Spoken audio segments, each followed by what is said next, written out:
has changed.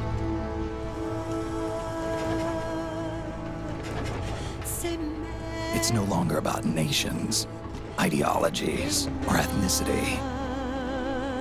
It's an endless series of proxy battles fought by mercenaries and machines.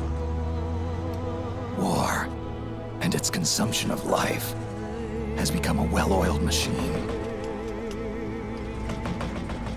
War has changed. Splatoon 3 is an innocent-looking game of endless paintball wars, where humans are long extinct and civilization is now formed by child-looking squids, octopuses that are from the deep sweat dreams, jellyfishes are the new slaves of this world, and big boy manta rays who just chill around. Splatoon 3 is a devil in disguise. Might seem like a chill party game of painting, but actually this year's one of the best multiplayer third-person shooter games. Every deadly weapon, whether it be shotguns, miniguns and assault rifles, are now in disguise of buckets, water guns and brushes, and even umbrellas are turned into weapons of mass destruction. Crimson sticky human blood is now just bright colors. Splatoon 3 changed me, and I've been playing Splatoon 3 more than 20 hours already. At least 1 or 2 hours every day trying to compare the weapons, maps and even the gameplay for you innocent squids that want to hop into this world of colorful nightmares. It is addictive, it is fun, but a hardcore experience if you want to win, if you want to improve, if you want to impress your octopus of your dreams. Let's get the ink going.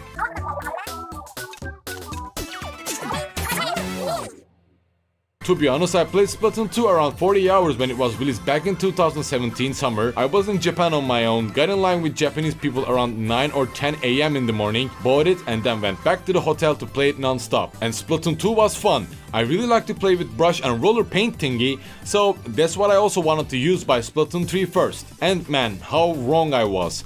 I watched videos in Japanese and also in English about which weapons are the best, which are S tier weapon for both turf wars and ranked battles, and these ink brushes or rollers so to say turned into shit by Splatoon 3. Range and fire rate is insanely important now, or a weapon with high damage with mid-range can get the job done. Splatoon 3 made everything feel like a game about World War. You may call it Call of Ink, Octo of Honor or even Splat Orchestra or Squids in Arms. I never knew that I would find myself watching videos about which weapons are the best, how to play some specific matches to win and stuff. I'm having fun, I'm improving, but never knew about this side of Splatoon. Probably during my 4 or 5 years of absence, these people play Splatoon 2 non-stop and now they are splattering innocent squids without mercy. If you're prejudiced about Splatoon being childish or shallow, you are really wrong, my friend.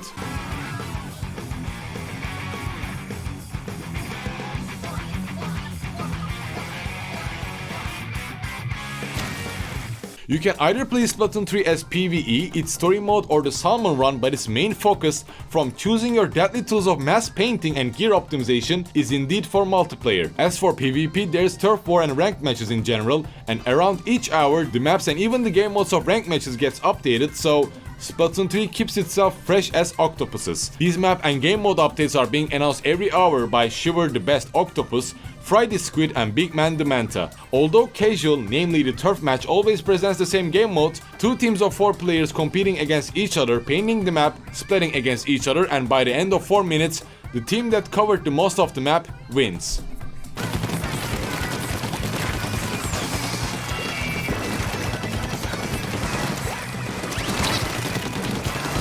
Your reason for participating in ranked matches, named as Anarchy battles, can just be simply to play a different game mode, since Turf War offers only the map painting, but ranked matches have like payload pushing called Tower Control, capture the flag and push it to the rival's base known as Rainmaker, splat zones that are similar to the King of the Hill game modes, and clam blitz, collecting clams and throwing them to your rival's basket kinda gameplay. Both Turf Wars and Anarchy battles are 4 vs 4 and each match takes around 4 to 5 minutes in total, meaning that Splatoon 3 offers quick competition, quick to join, queue literally takes between 3 to 15 seconds. If I were to talk about weapon types, as I mentioned before, range comes first as far as I've seen, and of course I'm not a Splatoon pro, I'm also aware of team composition, map and game mode differences can change the weapon tiers also, but if I were to talk about average win rate that I've seen, I would say weapon with range and fire rate with decent damage can increase your win rate. For this I would recommend you NZapper 85 and of course .52 Gal. All new weapon types of Splatoon 3, namely Umbrella, Katana and bows, are sadly mid or below mid tier. I mean, some varieties of bows are good, they can either paint really fast or deal decent damage, but you should see what a sniper rifle called E-Leader 4K does, my dear Squid. That weapon can one-hit you instantly. If you guys watch Jude Law's movie Enemy at the Gates, then you will understand how these snipers will hunt you. Besides that, Sloshing Machine has insane close mid-range damage that kinda makes me wanna do jokes about shotguns, but I'm trying to make you guys play Splatoon 3 here. That Sloshing Machine is sloshing strong, but sucks at painting the map or capturing a spot due to low fire rate. There are again lots of weapons that I tried and still trying, but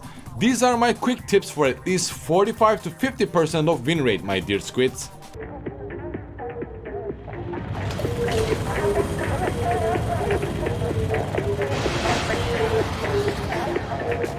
And the Salmon Run is way better than Splatoon 2's version. You literally work for a grizzly bear called Mr. Grizz and try to hunt salmon eggs for him, get bait, get cool items, gears and even money, and come back home safe. Easy as that. This is a 4-player PvE mode, a bit similar to Call of Duty zombie modes if I were to make it simpler. There are 3 waves in total, 4 players and 4 different weapons that are daily decided, and by each turn, each player uses a different weapon throughout that wave, defeating normal salmons for points and special boss salmons for eggs, collecting these eggs within time and placing them within the basket. This is the logic behind it. And if 3 waves are cleared, players receive experience points and their career by Mr. Grizz ranks up, and by each rank level up, missions get more dangerous, salmon bosses become tougher, more aggressive, but also the rewards become richer. If you fail by the first wave, your rank point drops 20, if you fail at second wave, it drops by 10, and if you fail at wave 3, it stays the same. So, Salmon Run is indeed fair in terms of difficulty and ranking. If you fail or not by collecting points, rescuing your teammates or collecting eggs, you receive points that earns you gacha boxes or specific gears that is decided for a season. The best thing about these gacha boxes are that they are the best way to farm money to purchase new gears by the shops. Thousands of money, splat coins or whatever you call them. And I never knew that Splatoon has a grim, grotesque lore behind. The story mode, presenting a new hidden world covered with black ooze, presents quite fun, a mix of platforming, puzzle and shooting experience. I would maybe call it like a Mario-like in terms of level and puzzle design. Sometimes a level limits which weapons you can use to make your own way. Sometimes you can only use this tiny berserk salmon baby on your back to open a path ahead. And by completing each level, we receive points so that we can use our salmon baby to open new levels by the overall story hub. But to be completely honest with you guys, I spend most of my times in Turf War, Anarchy battles and Salmon Run, so it is up to you to discover all the boss battle against Shiver the Octo Goddess, Fry and Big Man. And you know what? Japanese people are just mental. You have probably seen these profile drawings of Splatoon 2 before, right? People drawing pictures making insane Splatoon art on their tiny profile only with black and white dots similar to pixel art. I don't know how the Splat they do it, and there has to be a website or Splatoon generator, right? There are drawings of One Piece admirals, kawaii profiles, and all of these just make Splatoon 3's community insane but alive. The hub world of Splatoon 3 is called Splatsville, and every Squid and Octo characters that hang around are either your teammates or your rivals from your recent matches. So the hub always renews itself whenever you play Splatoon 3. Their clothes, their appearance kinda gives vibes of MMORPG. Splatoon 3 is a must play for Nintendo Switch players. Even if you played Splatoon 2 and enjoyed it or not, it offers more weapons, new maps and upgraded game modes than its prequel, and it seems like it will have a better progression. The first Splatfest is even started, 3 team battles will be here with the future updates. Now if you'll excuse me, I need to impress Shiver and splat my enemies without mercy, in cold blood.